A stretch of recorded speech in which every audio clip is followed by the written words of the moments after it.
বদকার ব্যক্তির কবরের মধ্যে যখন দুইজন ফেরেশতা আসবে, জাআল মালাইকা, দুইজন ফেরেশতা যখন আসবে, ফেরেশতাদের চোখের মধ্যে বিজলি চমকাইতে থাকবে এবং আকাশ যখন গর্জন দেয় এরকম গর্জন তার চোখের মধ্যে হইতে থাকবে।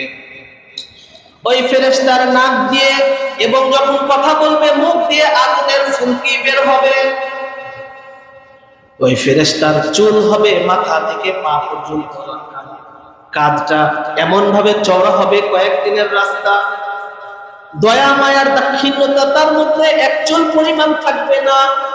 এই ফেরেশতা এসে বদকার ব্যক্তিকে বলবে, ইজলিস, উঠে বস। তখন মৃত ব্যক্তি আমি উঠে বসবো।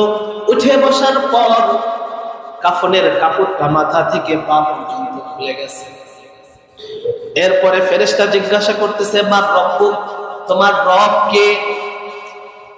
ওই ভয়ঙ্কর চেহারা, ওই চক্ষু নিয়ে যখন জিজ্ঞাসা করছে বা রব্বুকা, তা দেখার পরে ভয়ে ভীত সন্তুষ্ট হয়ে তার সব কিছু উলটপালট হয়ে যায়। এমনিতেও তো সে দুনিয়াতে আল্লাহকে মানে নাই, দুনিয়াতে রাসূলের সুন্নাত কি জিনিস সেটা কখনো সে ধারের কাছেও যায় নাই। ইসলামকে মনে করেছে যে আমার স্বাধীন চেতা জীবনের জন্য এটা বড় বাধা।